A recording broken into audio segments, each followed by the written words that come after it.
Il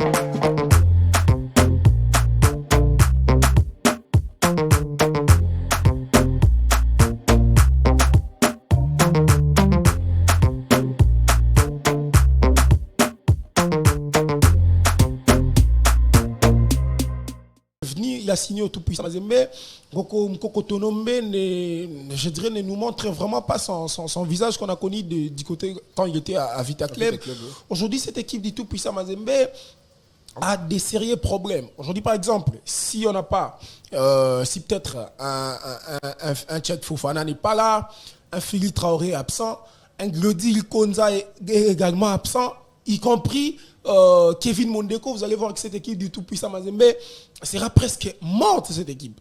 Donc, moi, je pense que le tout-puissant Mazembe doit songer à recruter de nouveaux joueurs, espérant que les fenêtres s'ouvrent. Donc, le tout-puissant Mazembe doit vraiment songer à ça, question d'enrichir les bancs. Par le passé, on avait un tout-puissant Mazembe qui avait un banc aussi riche, mais depuis un certain temps, ce n'est plus le cas. Moi, je pense que c'est l'entraîneur est en train de voir cela, puisque le coach, c'est son précédent. C'est lui qui était là avant. Lui, Pamphile Miayo, avait fait au moins des saisons sans pour autant recruter, à moins que je me trompe. Le tout-puissant Mazembe comptait sur des joueurs de la CAIFA. Le tout-puissant Mazembe comptait sur des joueurs qui venaient de Don Bosco. Aujourd'hui, par exemple, on a un Magloire Tamboué qui est aussi un ancien de Don Bosco. Ce joueur, depuis qu'il est associé à Kevin Mondeko, il fait des prestations XXL. Moi, je pense que cela ne suffit seulement pas de compter sur des joueurs qui proviennent de Don Bosco, encore de la CAIFA.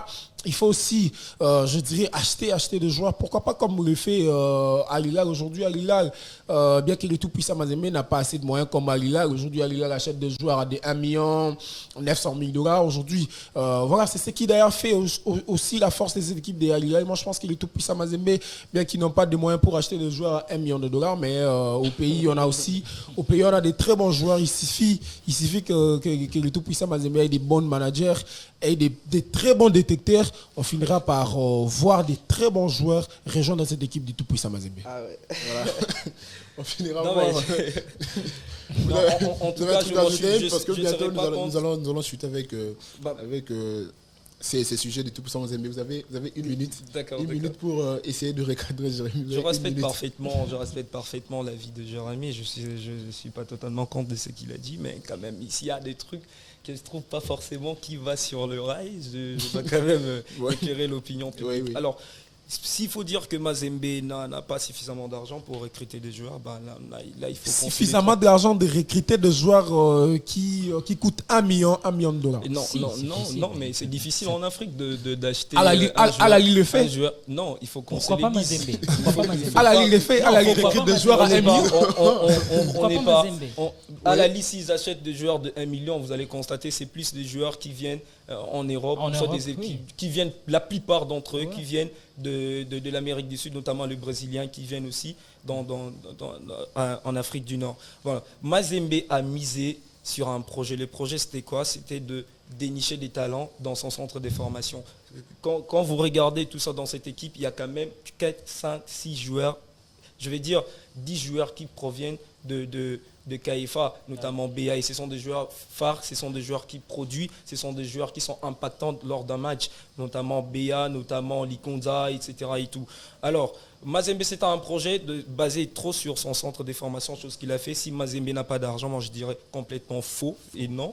Pourquoi Mazembe a encaissé lors de ces 5 dernières années beaucoup d'argent avec de vente de joueurs? Je vais parler des Mouleka, je vais parler de Meshak Elia, je vais parler de Louis Ndamba, etc. Et tout, ce sont des joueurs qui ont rapporté quelques thunes dans la caisse de Mazembe. Mais au-delà de ça, s'il faut parler maintenant de la concurrence, s'il faut parler maintenant de l'effectif, si je le dis d'ailleurs, Mazembe n'a pas de remplaçant. Ah là, il faut qu'on se le dise quand même. On a vu un Traoré débuter les matchs, on a vu l'autre là débuter les matchs, mais lorsque Béa entre est capable d'apporter quelque chose, on l'a vu aussi marqué lors de matchs contre Pyramide. On ressent mais la saison dernière, Joël Béa était presque l'ombre de lui-même. Joël Béa s'est réveillé cette saison. Si vous m'avez capté de l'entrée de jeu, je l'avais déjà dit, sous l'ère de Miayo, le joueur avait ras-le-bol déjà, n'était pas totalement dans le projet de Miayo. Miayo avait ras-le-bol de Miayo, notamment les anciens de Poutou Trésor, de Kalaba. Miayo n'avait pas d'imposition sur ce joueur-là et ça ralentit un tout petit peu ces jeunes talentueux, notamment Likonza et Béa n'ont pas pu exprimer leur talent et tout, voilà. Mais il aurait fallu maintenant avoir une recette magique, quelqu'un qui connaît bien à la maison, quelqu'un qui pourra mettre son projet en place, mettre de l'organisation pour que l'équipe retrouve de la confiance. Et ben, on a envoyé le Sénégalais Lamine et il a organisé des choses. Et c'est pour cela, vous voyez maintenant, ces joueurs-là, ils sont en train de montrer leur talent. Donc, sur ces points-là, moi, en tout cas, je respecte son avis. Mais non, je suis Mazembe de A à Z et puis voilà. Non, vous êtes fan du tout-puissant Mazembe. Non, je ne suis pas fan du tout-puissant Mazembe. On sent que j'ai en face de moi des fans de tout-puissant Mazembe. Moi, je ne suis pas... Si je dois le dire devant l'opinion publique, moi, depuis tout petit, bien depuis tout petit, vous êtes fan de tout-puissant Mazembe. Ma déontologie ne le permet pas. Je suis aujourd'hui journaliste, analyste, chroniqueur et tout. Je dois être au milieu de tout, mais quand même, je dois vous le dire. Tout petit, je soutenais Darin Motema Pembe tout le temps. Moi, et aujourd'hui, vous êtes fan du tout puissant Mazembe. Mais vos analyses l'ont prouvé ici.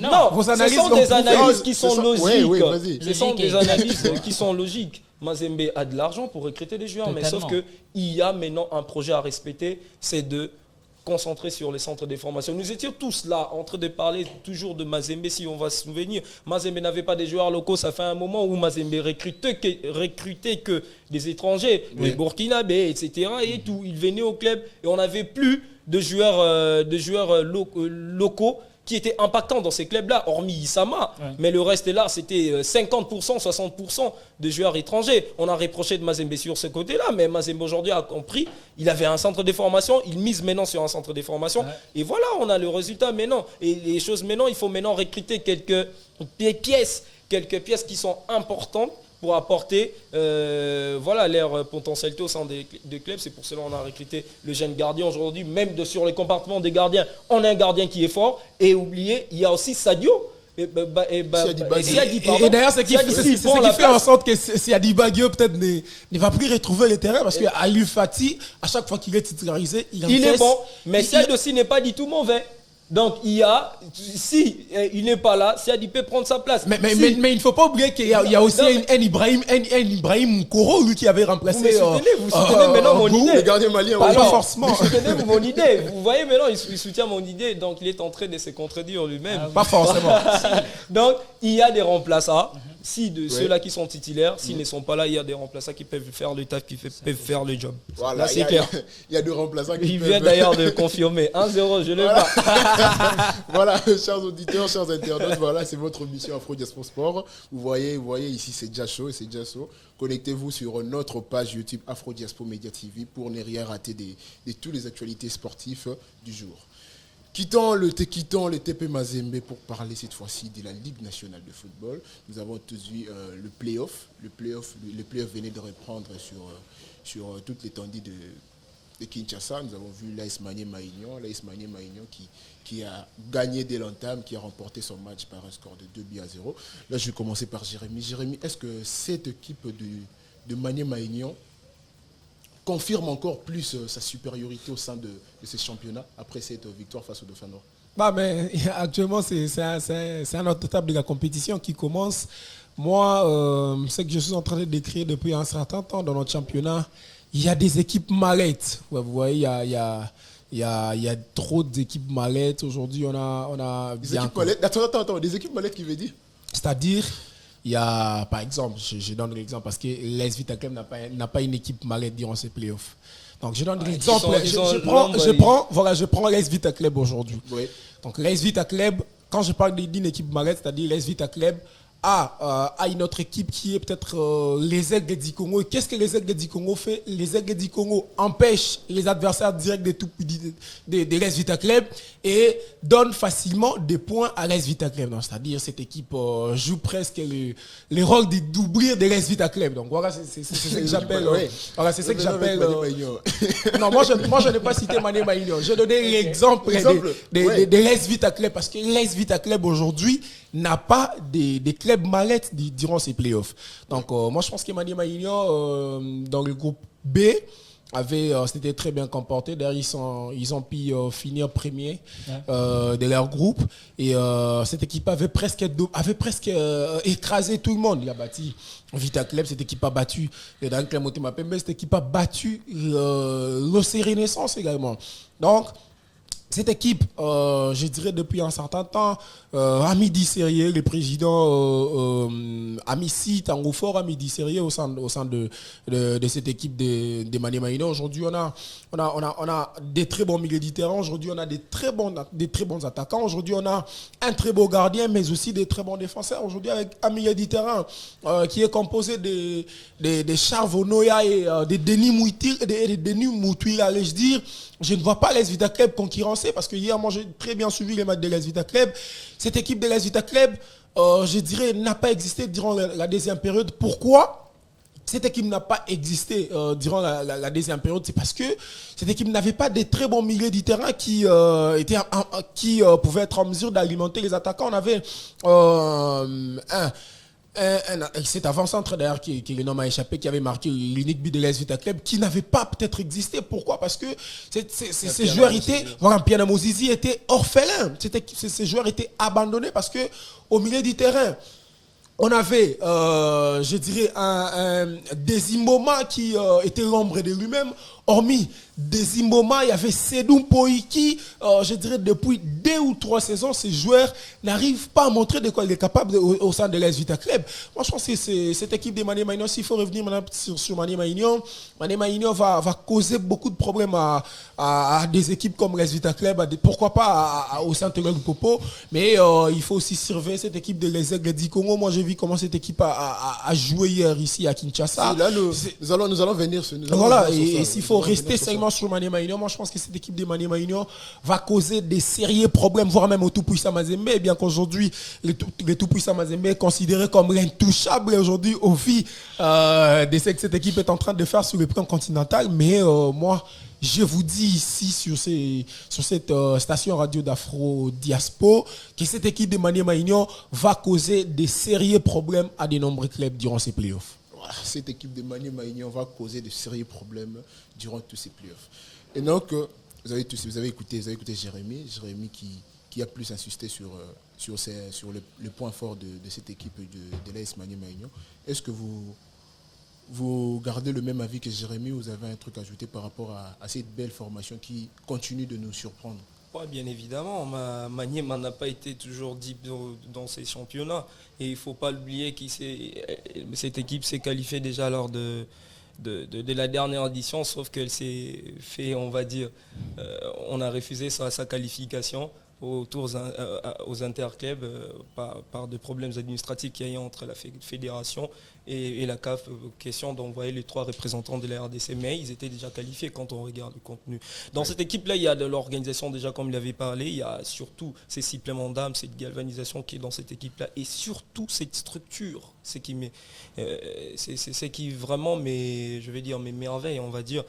D'abord, dans cette équipe, si on doit juger chaque compartiment par compartiment, tout est nickel. En commençant par le président. Le président aujourd'hui a compris qu'il fallait investir dans un football professionnel, chose qu'il n'avait pas fait. C'est ce qu'a compris aussi les présidents Vidi et Chimanga. Exactement. Et quand vous regardez l'ossature de Maniema Union, c'est le fruit de travail, c'est le fruit du sérieux, c'est le fruit d'avoir travaillé pendant plusieurs années. Et aujourd'hui, nous avons le résultat dans cette équipe-là. On a un entraîneur aujourd'hui qui est exceptionnel, Papi Kimoto, qui connaît bien le football congolais. Oui. Il est au sein de cette équipe-là. Et moi, je pense que ce n'était pas une surprise pour moi. J'avais déjà parlé dans des précédentes interventions chez d'autres confrères. Et Maniema Union, en tout cas, moi, je le vois qualifier cette fois-ci vraiment de manière valablement. Donc, voilà, cette équipe-là a tous les moyens, en tout cas. Il y a des talents. Ils ont une bonne équipe. Il y a Kitamba là, qui joue bien. Il y a Onoya qui est l'expérimenté. Il joue partout.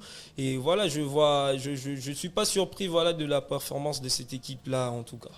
Voilà, donc cette équipe continue toujours de nous surprendre. L'AS Maniema Union n'en finit pas.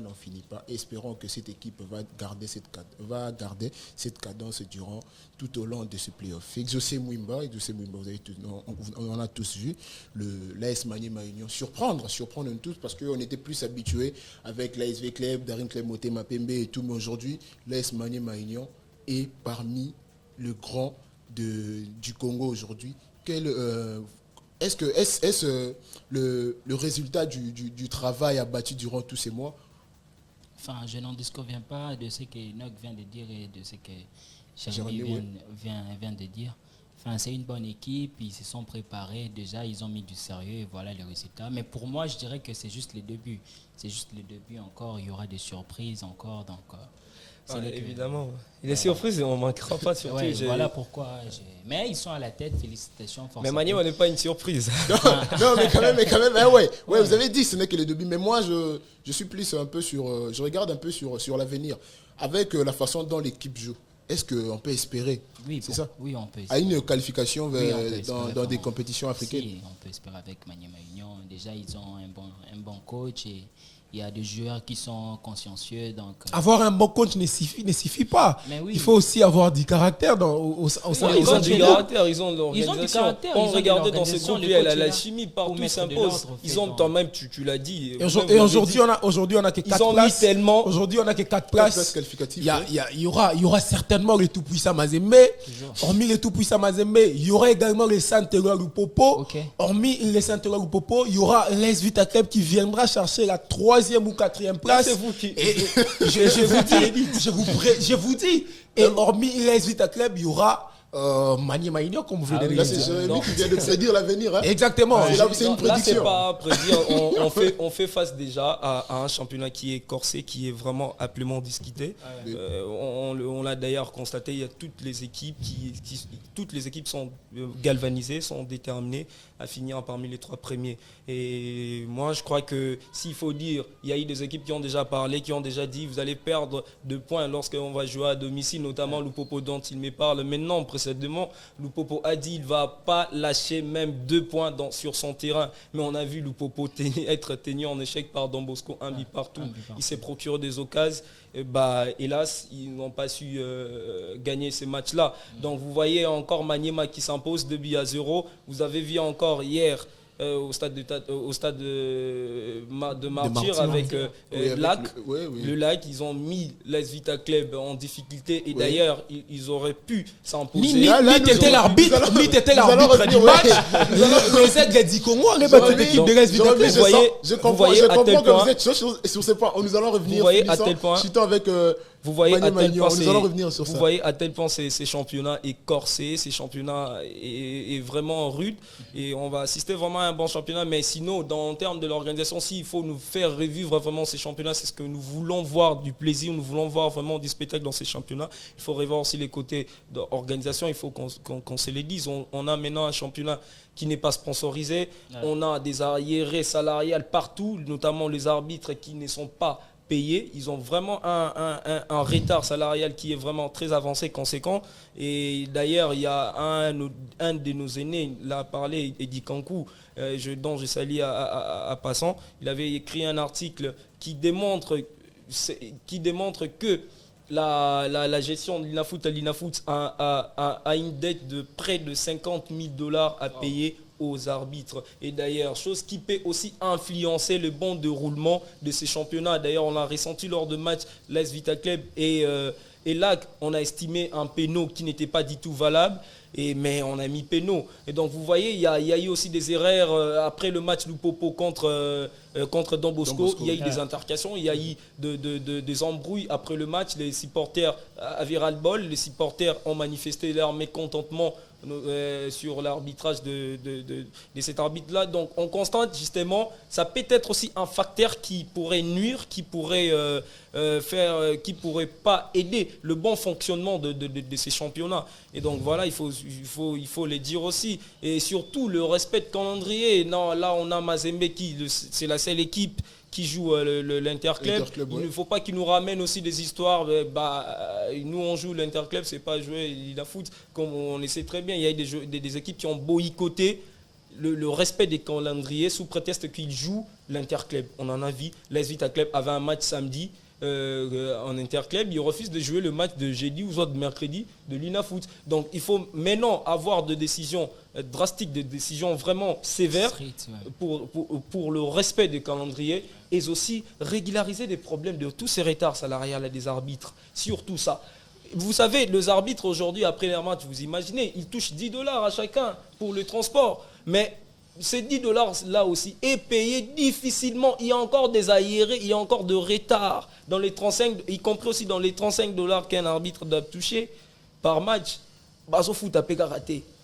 Non mais il faut qu'on se le dise. Donc tout ça, on doit régulariser ça et mettre de la régularité. Et il y a aussi de présidents qui se sont concertés, notamment le président de l'AS Vita Club, Moïse Katumbi, et aussi Chimanga, qui ont proposé à l'UNAFoot de créer un championnat pro pour envie d'attirer plus de la compétition, envie d'attirer plus aussi de sponsors pour sponsoriser ces championnats. Il faut le rappeler, ces championnats, jusqu'à aujourd'hui, il n'y a pas un sponsor. Les championnats présentent beaucoup de difficultés en termes de finances. Voilà, en termes de finances. Quittons cette page de l'AS Maniema-Union pour vite entamer vers l'FC Saint-Ouen-Lupopo qui a fait un nul d'entrée face à Don Bosco. Là, je reviens à Jérémy. Jérémy, est-ce que l'FC Saint-Ouen-Lupopo a loupé son entrée? C'est vrai que les Saint-Ouen-Lupopo a loupé son entrée parce que je dirais toute équipe au début d'une compétition cherche toujours à bien entrer. On l'a vu avec l'AS Vita Club aussi qui cherchait comment battre cette équipe des Lacs. Mais bon, ce n'est pas arrivé. Moi, je pense que les Saint-Ouen-Lupopo a loupé son entrée parce que déjà, ils jouaient chez eux à la maison. Je dirais que c'était, comme l'a dit Enoch, cette équipe des Saint-Ouen-Lupopo, je dirais, comme ils avaient dit qu'ils vont gagner presque tout le monde là-bas chez eux. Mais bon, ils ont commencé à faire un match nul déjà avec Don Bosco. Don Bosco qui fera peut-être pas les poids à Maniema Union ou Vita Club ou encore le tout-puissant Mazembe.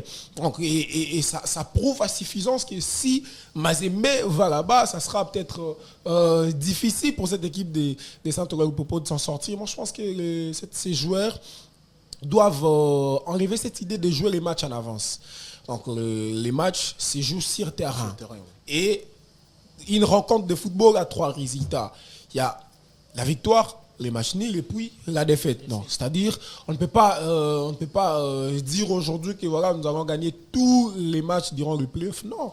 C'est pratiquement impossible. Vous allez toujours croiser une équipe qui va peut-être vous mettre en difficulté. Donc, c'est ça les réalités du football. Moi, je pense que ces joueurs de Saint-Ouen-Lupopo doivent rapidement se remettre dans la compétition. C'est encore la première journée. Il reste plus ou moins 7 matchs, 6 matchs. Il reste 6 matchs. 14, hein. Il reste 6 matchs durant la phase allée de play-off. Donc, c'est-à-dire il y a encore des points à prendre. Cette équipe de Saint-Ouen-Lupopo doit continuer à travailler, question d'aller chercher au moins une place durant ces 4 places qualificatives pour les interclubs de la CAF. Voilà. Espérons que le FC Saint-Ouen-Lupopo ira chercher cette place tant convoitée par plusieurs équipes en rêve de jouer cette grande compétition africaine. Espérons que le FC Saint-Ouen-Lupopo pourra revenir et pourquoi pas prendre l'une de place qualificative des interclubs africains. Là, je reviens vers Enoch. Enoch, est-ce que cette entrée manquée par l'FC Saint-Ouen-Lupopo peut-il impacter la suite de son championnat?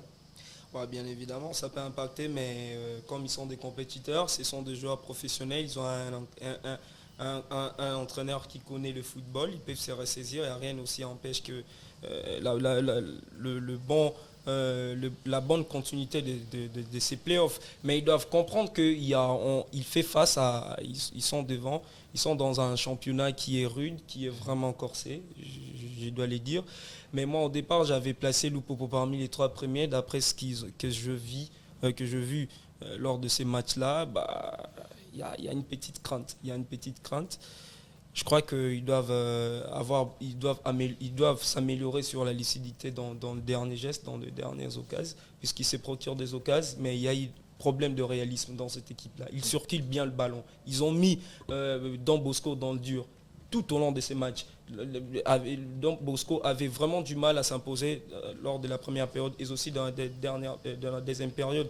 Et à cause d'une petite erreur, ils ont toujours cette erreur-là défensive, on en a déjà vu lorsqu'ils ont joué le précédent interclub. Ils avaient des occasions, ils s'est procuré des occasions, ils avaient de jeux et tout, mais ça soigne toujours sur le plan défensif. Donc cette équipe-là doit essayer un peu de rectifier ces petites erreurs. Mais s'ils continuent comme ça, c'est que je vis là, je pense que cette équipe ne sera pas parmi les 3 premiers.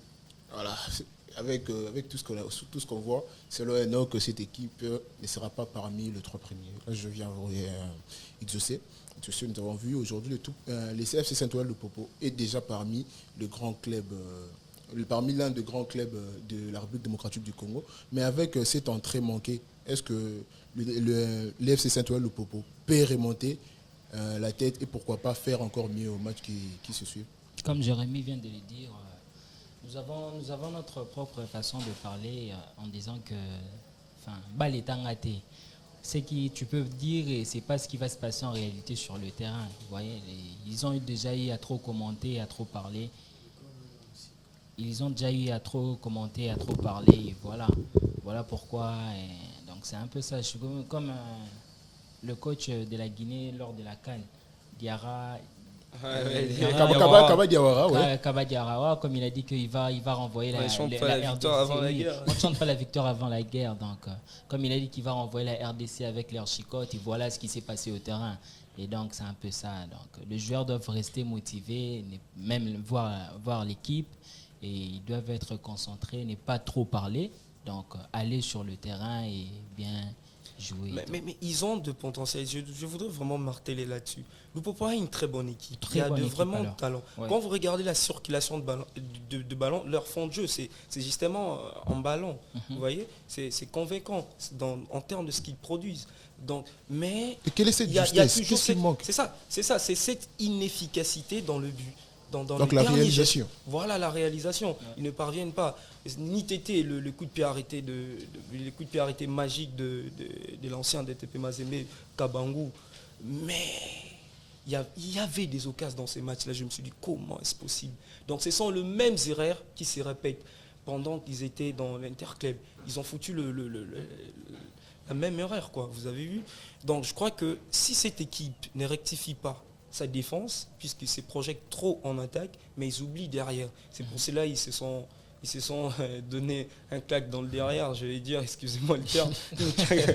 Vous voyez, donc c'est justement ça, ils doivent rectifier en défense, ils doivent travailler maintenant le réalisme, et je crois que cette équipe ira loin. Mais si ça continue comme ça, c'est que je vis là, en tout cas, ils ne seront pas parmi les 3, comme je l'avais dit précédemment. Voilà, si ça continue ainsi, ils ne seront pas parmi les 3. Espérons que le coach du FC Saint-Ouen Lupopo va essayer d'arranger ces petits problèmes de réalisation au sein de cette équipe. Cette fois-ci, nous allons maintenant parler des Aigles. Des Aigles, une équipe qui continue de nous surprendre, une équipe qui ne cesse de nous surprendre. Je sentais déjà, Jérémy était déjà vraiment chaud sur ces sujets. Jérémy, nous avons vu les Aigles qui ont failli battre l'ASV Club. Est-ce que cette équipe aujourd'hui est-il devenue une bête noire pour les grands de ces championnats? Pas forcément, parce que les Aigles du Congo ont joué 3 matchs déjà depuis qu'ils sont arrivés. En élite, ils ont joué 3 matchs face à Vita Club. Il y a une victoire pour les Aigles du Congo, une victoire également pour l'AS Vita Club et un match nul. Donc dans l'ensemble, je dirais les stats est encore serré entre les 2 équipes, mais cette équipe de les Aigles du Congo ne cesse de nous impacter, ne cesse de nous surprendre, parce que moi j'ai vu comment cette équipe de les Aigles du Congo s'est comportée durant les débuts du championnat dans le groupe B. Cette équipe de les Aigles du Congo a mis en difficulté les Dankle Motema Pembe. Cette équipe de les Aigles du Congo a battu le Renaissance en aller. Cette équipe de les Aigles du Congo aujourd'hui s'est retrouvé 4e de son groupe B, synonyme d'une qualification à l'étape de play-off. Moi, je pense que cette équipe, au vu des mois qu'ils ont totalisé, ils n'ont pas encore une année, mais ils sont en train d'aller un peu vite. Moi, je pense qu'ils doivent capitaliser tout ce qu'ils ont si à faire, parce que hier, face à Vita Club, cette équipe des Aigles du Congo a été largement supérieur. L'AS Vita Club n'a pas existé durant les 45 dernières minutes.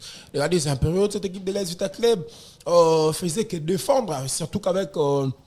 sur le côté, et aussi il faut signaler l'entrée en jeu de leur meilleur buteur Bella qui a changé complètement la rencontre. Et aussi c'était lié gauche. Ibra Matobo, ce joueur est incroyable. Moi je le vois peut-être comme un petit biscotte. Ce joueur a bouffé Issa Mampeko. À un moment, Issa Mampeko n'arrivait plus à jouer haut parce que en face, il y avait un Ibra Matobo qui était rapide.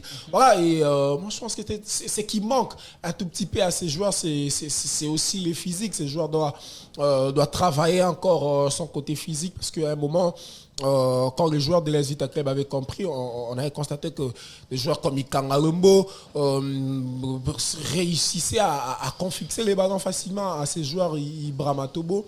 Moi je pense que dans l'ensemble, les arbitres aussi ont causé du tort à les Aigles du Congo. Hier, moi, j'ai été au stade, j'ai suivi les matchs du début jusqu'à la fin. Cette équipe des Aigles du Congo méritait de gagner cette rencontre. Comment on peut donner un penalty imaginaire à l'AS Vita Club? C'est ce qui me passe jusque-là dans la tête. Exactement, c'était une simulation. Moi, j'étais au stade quand j'ai vu l'arbitre siffler suite à l'insistance de son assistant. Moi, j'avais dit oui, il y a penalty, mais quand j'ai revu les images, quand j'ai essayé de revoir les images, j'ai compris qu'il n'y avait pas penalty, il n'y avait même pas contact. Il n'y a pas de VAR.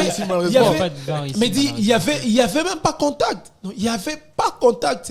C'était vraiment une simulation et Ikanga Lombo méritait d'avoir un carton jaune, mais moi je pense que ces arbitres sont aussi des humains. Ils ont commis cette erreur. Mais après cette action à la 90 plus 4 minutes que les Aigles avaient obtenu, l'action où Moukoko Amale a croisé les ballons à la surface de réparation de l'AS Vita Club, les tout premiers attaquants de les Aigles du Congo ratent. Et le deuxième, c'était Ibra Matobo qui venait pour marquer. Ibra Matobo a été bousculé aux yeux de l'arbitre. Moi, je n'ai pas compris comment est-ce que l'arbitre, lui qui était tout proche de l'action, n'a pas pu siffler penalty. C'est ce qui, jusque-là, je n'arrive pas à comprendre. Moi, je pense que ces arbitres doivent essayer d'arranger leur manière d'arbitrer, d'arranger leur manière de voir les choses, parce que bien qu'ils ne sont pas rémunérés, comme l'avait dit Enoch tout au début, mais cela n'empêche pas de voir ces arbitres bien se comporter. Nous partons couvrir des matchs de la Lina Foot là au stade. Est-ce que la Lina Foot nous paye? La Lina Foot ne nous paye pas. Mais si nous partons là-bas, c'est par passion. Moi, je pense que ces arbitres aussi doivent essayer un peu d'arranger un tout petit peu leur manière. De ne pas être bien payé, c'est ça. Non, mais même on n'est pas bien payé. Même s'ils ne sont pas bien payés, moi je pense que ce n'est vraiment pas la raison qui ne juge pas. Non, tu viens de dire carrément qu'ils sont humains, ils se trompent deux fois. Regarde un peu le match de Real Madrid face à Mais il y a certains occasions où il y a certains occasions où les arbitres les font consciemment. Et pourtant il y avait la VAR. Les arbitres les font consciemment. Comme par exemple cette action de les Aigles du Congo à la 90e minute, c'était sous les yeux de l'arbitre. Il y a eu bousculade au moment où l'arbitre était tout proche. Moi j'ai suivi la rencontre. Moi j'étais au stade des Martyrs.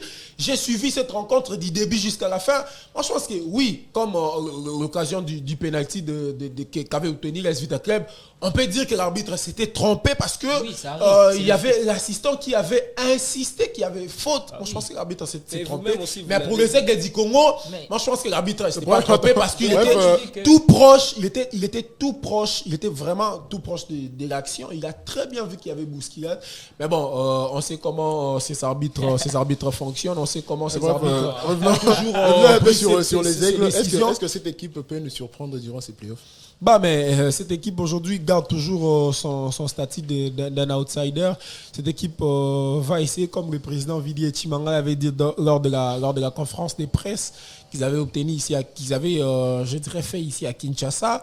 Le président avait dit qu'ils vont essayer de bousculer la hiérarchie, mais ils gardent toujours leur statut d'un outsider. Moi, je pense que cette équipe, au vu de ce qu'ils ont montré hier au stade des Martyrs, parce qu'ils ont éteint l'AS Vita Club durant au moins les 30 dernières minutes de la fin de la rencontre. Moi, je pense que si aujourd'hui cette équipe affronte, je dirais, il faut encore, peut-être, c'est encore le début, il faut qu'on puisse voir cette équipe jouer face à Lupopo, on doit voir cette équipe jouer face à Mazembe, on doit voir cette équipe jouer face à Maniema Union. C'est par là qu'on va peut-être confirmer que si cette équipe ira peut-être bousculer la hiérarchie. Mais moi, je pense qu'ils sont sur la bonne voie au vu de ce qu'ils ont montré hier sur terrain. Voilà, ils sont sur la bonne voie au vu de ce qu'ils ont montré sur terrain. Et donc, est-ce que cette équipe des Aigles a tous les atouts pour perturber le favori de ces championnats? Bon, en fait, cette équipe-là, je vais dire, c'est une équipe révélation, c'est une équipe vraiment surprenante, ça nous a surpris. Bon, ils gardent toujours ces statuts-là des outsiders, il faut les dire, c'est clairement, mais ce sera très tôt de dire que cette équipe sera parmi les favoris, il finira parmi les 3 premiers, mais rien n'empêche que ça soit une surprise, hein, rien n'empêche que, puisqu'ils ont dit talent, il y a de l'organisation dans cette équipe-là.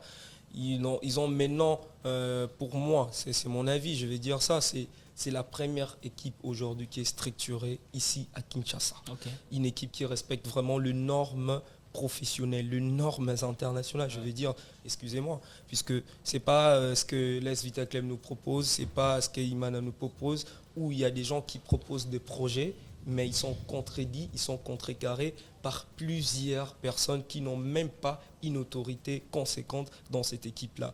Vilidi Echimangas est dans son siège de confort. C'est lui qui décide, c'est lui qui établit, c'est lui qui fait des projets. Donc il n'y a pas personne qui doit le contredire à faire ce qu'il fait. Et chose qu'il n'a pas pu faire chez Darimé Motema Pembe, mais aujourd'hui il les fait avec le Aigle et le Lac est en train d'évoluer. Et donc voilà, vous avez vu aussi, parlant maintenant de ces matchs-là, quand on voit le déroulement de ces matchs-là, mais sur l'action, le péno, comme Jérémy a dit, il fallait revoir aussi le positionnement de l'arbitre, lui-même l'avait dit, lorsqu'il était sur le tribune. Il était sur le terrain. Il pensait que c'était penalty, il a cru que c'était penalty. Oui, il est humain, et donc, ça il a cru que c'était penalty. Et donc voilà, quand on regarde maintenant dans cette occasion-là, on voit qu'il y a penalty. Ah oui. Mais l'arbitre aussi, la distance, l'arbitre avait un écart de 20 à 15 mètres, 15 à 20 mètres. Donc il est mais sur Jérémy cet angle-là.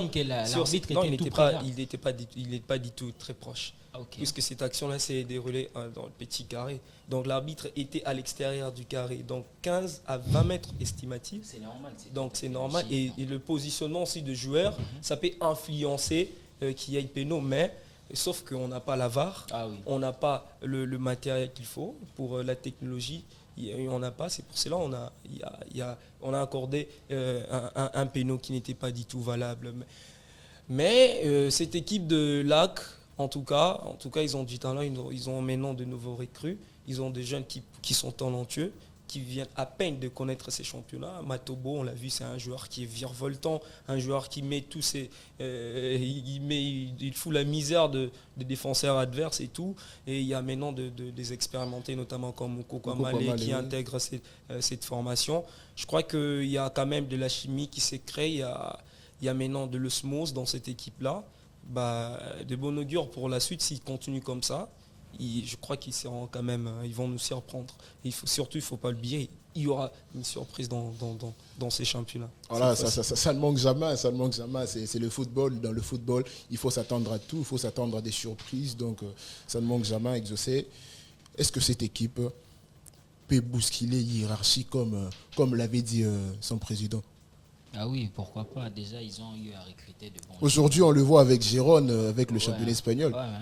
Ils ont eu à recruter des bons joueurs et voilà, ça peut se faire aussi, de booster, d'avancer. Donc, ça va vraiment. Et ils sont en train de le faire. Quand on regarde, faire match nul avec l'Aspect Club, en tout cas, c'est pas facile. Ouais. Hein. Déjà, ils ont eu à commencer leur recrue, ça exactement. Quand on regarde même lorsqu'ils jouaient dans les zones, on a vu cette équipe-là produire léger, on a vu cette équipe-là mettre en difficulté les grands Daring Motema Pembe, on l'a vu. Et Daring obtenir cette victoire, c'était dans le dur. Ils ont été mis en difficulté pas possible. Ils ont eu un péno qui pouvaient mettre à terre les Daring le Motema Pembe, mais l'inexpérience, ils ont raté bref, ces avec, pénaux-là. cette équipe, Avec cette équipe-là, ça grandit, ils progressent. Et le pire encore, ce qu'ils sont en train de faire là, ils sont en train de mettre les anciens, les cadors de ces championnats en difficulté. La Vita Club est tombée, le Daring Motema Pembe était dans le dur. Et pourquoi pas demain avec Mazembe, il peut y avoir surprise au stade de Martyr. Pourquoi pas avec Lupopo d'ailleurs. Bon, bref, qui a des problèmes défensifs. Je crois que cette équipe-là a sa carte à jouer, en tout cas. Voilà, cette équipe a sa carte à jouer. Chers auditeurs, chers internautes, nous sommes arrivés pratiquement à la fin. Mais nous n'allons pas clôturer comme ça sans pour autant parler un peu du jeu africain qui approche à grands pas. Nous allons juste parler du jeu africain qui approche à grands pas. Nous savons tous, d'habitude, ici en RDC, dans ces genres de domaines, il n'y a pas assez du sérieux. Nous tous, nous le savons, il n'y a pas assez du sérieux sur pratiquement plusieurs disciplines. Là, je vais citer quelques disciplines qui vont nous représenter au sein de ce jeu africain. Premièrement, nous avons le basket à 3, le basket joué avec trois basketteurs. Nous avons la boxe, nous avons l'haltérophilie, nous avons l'handball, nous avons le judo, le karaté, le taekwondo, le beach volley, l'athlétisme, badminton, cyclisme, la lutte, natation, le tennis et le tennis de table. Jérémy, vous avez une minute parce qu'on a déjà débordé avec les temps. Vous avez une minute pour essayer un peu de vous argumenter par rapport à la préparation de la RDC face aux Jeux africains qui va débuter bientôt au Ghana. Moi, j'ai très mal. J'ai très mal quand je vois nos athlètes n'être pas mis dans des très bonnes conditions. Ça me fait très mal. Ça me fait très mal. Aujourd'hui, on n'a pas un ministre des sports, mais on a un ministre du football. Voir les conditions où ces athlètes travaillent, ça fait froid au dos. Moi personnellement, hier, c'est peut-être une parenthèse. Hier, j'étais au stade, je suis entré par l'entrée de la commune de Kinshasa. J'ai vu les terrains annexes qui se trouvent au stade des Martyrs, comment ces terrains ont été abandonnés. J'ai vu l'herbe pousser comme si nous étions, je sais pas moi, à la forêt. Et si je me rappelle très bien de ce que Kaboul avait dit après les Jeux de la francophonie, je dirais toutes ces infrastructures qu'on a acquises va être bien entretenu. Mais aujourd'hui, c'est le contraire. C'est vraiment le contraire. Et là, ça prouve à suffisance qu'on n'a pas des hommes sérieux. On n'a pas des hommes sérieux au sein de ces ministères des Sports. Et moi, je le dis sincèrement ici qu'il ne faut rien espérer. Qu'il ne faut rien espérer de la RDC durant ces Jeux africains. Oui, je le dis ça, ma chérie. Il ne faut rien, je dis rien espérer parce que tout se passe dans la tête. Si aujourd'hui, ces athlètes ne sont pas mis dans de très bonnes conditions, est-ce qu'ils seront faire de très bons résultats à Accra? Non. Impossible. Et moi, donc, je pense avec la RDC empérienne, il faut rien espérer. Il faut espérer quand ça parle du football. Hein? Quand ça parle du football, là, il faut espérer parce que quand ça parle du football, vous allez voir Kaboul quitter Kinshasa, aller faire un mois en Côte d'Ivoire parce que ça parle du football. Quand ça parle du basketball, c'est dans les oubliettes. Kaboul avait promis aux basketteurs, je me rappelle que c'était en 2023, tout au début, il avait promis aux basketteurs que voilà, le gouvernement va accompagner, on va prendre en charge les frais et ainsi de suite. Et après, c'était rien. C'est d'ailleurs la fédération qui avait pris en charge ces basketteurs. C'est absurde, c'est contraire à la raison. Moi, je pense que les ministères des Sports méritent des personnes, je dirais des personnes compétentes. Ces ministères des Sports méritent des gens qui, je dirais, viendront apporter un plus et non des gens qui viendront, je sais pas moi, pour leur intérêt. Là, je dirais ça fait très très mal. Et moi, je pense que d'ailleurs, je suis très content. Pourquoi? Parce que le président de la République a aujourd'hui un deuxième mandat. Il va certainement sortir un gouvernement. Et là, je le dis sincèrement ici, tout le monde peut revenir au sein de ces gouvernements, sauf M. Kaboul et Mona Kaboul. Il faut que le président de la République nous mette un ministre des Sports qui aura les soucis d'autres disciplines aussi. Pourquoi pas un monsieur comme Denis Kambaye? Avec Denis Kambaye, on a vu la boxe revivre. Avec Denis Kambaye, on a vu des disciplines qui étaient laissées dans les oubliettes revivre, renaître, s'il faut le dire de cette manière. Et moi, je pense que les changements doivent commencer dans ce sens-là. Nous n'avons plus besoin de voir M. Kaboul. Il a fait ce qu'il a fait. Je pense que c'est maintenant le temps qu'il parte et puis laisser la place à une autre personne. Voilà, laisser la place à une autre personne. Et donc, vous avez 2 minutes. Vous avez 2 minutes pour chuter. Vous avez 2 minutes pour essayer un peu d'ajouter un plus par rapport à ce que vient de dire Jérémy. Selon Jérémy, on ne doit espérer rien pour ces Jeux africains. Bon, normalement, si je vais dire oui, on doit être anxieusement pessimiste quand on regarde dans les statistiques la dernière édition, la 12e, qui s'est jouée au Maroc. La RDC était classée 27e avec 12 médailles, il ne faut pas le cacher. Ça montre qu'on est vraiment inefficace dans cette compétition-là. Et aujourd'hui, vu maintenant l'organisation actuelle qui vient à peine de débuter, on attendait à ce que la CAN termine, on attendait à ce que l'on soit proche de la date butoir pour se lancer dans la prépa. Et voilà, ça doit nous mettre vraiment dans le pessimiste. Et donc voilà un tout petit peu. Mais parlons maintenant de la gestion du ministre des Sports. S'il faut dire le ministre des Sports, il ne fait pas son job, ben non. Il faut quand même respecter. Je n'ai pas ici dit qu'il ne fait pas son job. C'est parfaitement un meilleur ministre des Sports. Pas des sports, mais de football. C'est vraiment le meilleur ministre de football. Vous avez là, j'allais dire c'est vraiment le meilleur ministre de football. Quand c'est le football, il faut parler de Kaboul parce que c'est vraiment le meilleur ministre de football. Pas de sport. S'il vous plaît, vous suivez le ministre de vous avez vos minutes. Kaboul, on l'a vu après la CAN, puisque je vous dis clairement, toutes les fédérations, notamment le judo, les 15 disciplines qui vont représenter la RDC, ils étaient dans la difficulté de se lancer dans la prépa. Alors, après la CAN, on a vu le ministre des Sports aller s'imprégner de la situation. Aujourd'hui, il y a eu des centaines, de milliers de réunions qui ont été organisées. Des réunions qui ne servent à rien. Attendez, s'il vous plaît, des réunions qui ne servent à rien. Mais il ne peut pas venir raconter de mensonges ici. Nous avons assez de réunions, monsieur Temps. Qu'est-ce que ces réunions nous servent? Mais ces réunions ne nous servent à rien.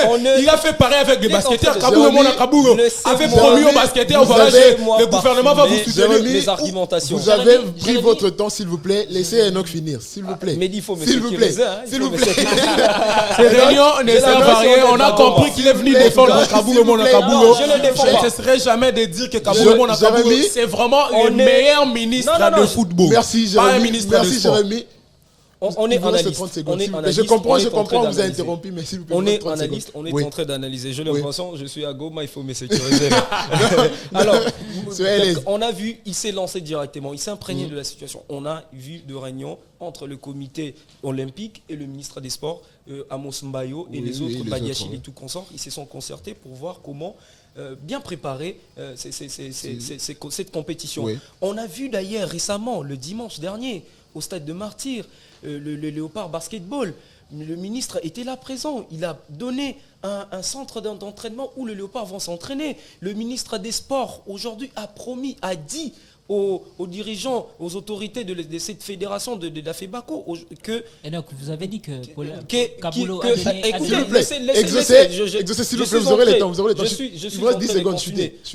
Et il a demandé à ce qu'il y ait maintenant la régularité dans l'Iprobakin, c'est-à-dire dans la ligue provinciale ici à Kinshasa, que chaque match se joue chaque week-end pour envie aussi de préparer l'Afro-Basket qui va se jouer bientôt là en Afrique du Sud. Alors, et toutes ces autorités ont été satisfaites de cette décision et ils sont en train de préparer, et ils ont demandé aussi qu'il y ait aussi que le ministre s'impose aussi dans d'autres provinces. Et le ministre est en train de le suivre petit à petit. Hormis dans d'autres disciplines, si on peut regarder, malgré ces problèmes-là de préparation, qu'on ait débuté ça en retard, on peut quand même espérer de médailles, notamment dans le judo, il ne faut pas l'oublier, le judo, le basket, le handball, où on a vu quand même une bonne prestation pendant la francophonie. Avec tout ça, on peut espérer quand même remporter des médailles, mais ce ne serait pas colossal, mais quand même, on va voir, mais on déplore. Il est en train de douter. On va Non, voir. je ne doute pas. Je l'ai bien dit. Il ne faut rien attendre. Au regard des statistiques, au regard des statistiques, lors de la dernière édition, on était 27e avec 12 médailles. Et cette fois-ci, on descendra encore aux enfers parce qu'il ne faut rien attendre. La préparation, c'était pas du tout bon. Ça a commencé en retard. Là, c'est clair. Mais le ministre maintenant fait de tout son effort, et le comité olympique et le ministre sont en train de travailler arrache-pied pour parvenir à bien se préparer et pourquoi pas espérer de rapporter le médaille au pays. Voilà, merci. C'est vraiment un discours d'un défenseur de Kaboul au Kaboul. J'ai comme l'impression, j'ai affaire à écoutez-moi, s'il vous plaît, j'ai affaire, je l'ai dit, les auditeurs, j'ai affaire à des adeptes de Kaboul au Kaboul. S'il vous plaît, ils sont en train de défendre leur chef. Jérémy. Exaucé, vous avez une minute. On a vraiment débordé avec le temps. Je suis un peu côté Jérémy. Merci beaucoup. Il y a Paulin Kabongo, le président de la fédération de basketball du Congo, FEBACO. Oui. Il a dit que d'après lui, la fédération et les athlètes s'efforcent d'assurer une bonne cohésion afin de bien représenter la RDC. Voilà. Donc, ils sont en train de s'efforcer eux-mêmes. Oui, après, vous venez parler de Kaboul ici. Et le même président a affirmé. S'il vous plaît, on a complètement débordé avec le temps. Ouais, et je sais, 30 secondes. C'est important ce qu'il est en train de dire. 30 secondes. Donc, ça prouve que nos athlètes s'efforcent d'eux-mêmes. Ils sont en train de s'efforcer eux-mêmes. Donc, ça montre qu'il n'y a pas l'apport de l'État. Il n'y a pas l'apport de l'État, il n'y a pas un soutien. Donc, ils sont juste comme ça, mais ils ont leur Ils sont en train de s'efforcer eux-mêmes. remporter le médaille. Donc, c'est un peu ça. Voilà. Pourtant, nous savons que Kaboulo, il suit le foot congolais depuis des décennies. Voilà, c'est vraiment un meilleur ministre de football. S'il vous plaît, Kaboul, c'est vraiment un meilleur ministre de football. S'il vous plaît, qui n'oublie pas que Denis Kambaye a été aussi insulté de départ. Tout le monde n'a pas de problème. Denis Kambaye nous a donné les chans. Mais après combien d'années après Mais il nous a donné les chans. Kaboul nous a donné quoi? Non, arrêtez la qualification. La qualification de quoi? Aujourd'hui. Parlons pas. Mais c'est Sébastien Desabre, il ne faut pas parler de Kaboul au monde à Kaboul. S'il vous plaît, c'est Sébastien Desabre. Il est arrivé au moment où le Léopard avait perdu des rencontres. Ces projets-là, si l'État n'avait pas mis de moyens, puisque Sébastien Desabre a demandé les moyens et l'État a mis de moyens. On ne peut pas parler de Kaboul au monde à Kaboul, il n'a rien fait. Faisons les éloges à Sébastien Desabre parce qu'il a mérité. Le jeu de la Francom, c'est une réussite totale. Merci Enoch. Non, mais arrêtez. Merci. Chers auditeurs, chers internautes, donc c'était complètement chaud, Donc nous sommes déjà à la fin. D'ailleurs, ils n'auront même pas leur mot de la fin parce qu'ils ont complètement débordé avec les temps. Je vous rappelle qu'aujourd'hui j'étais avec Jérémy Ngeleka, Enoch Engo et Exaucé Mwimba. Donc merci de nous avoir suivis. Je vous donne rendez-vous le lundi prochain à la même chaîne et à la même heure. Au revoir. Hasta luego do mundo.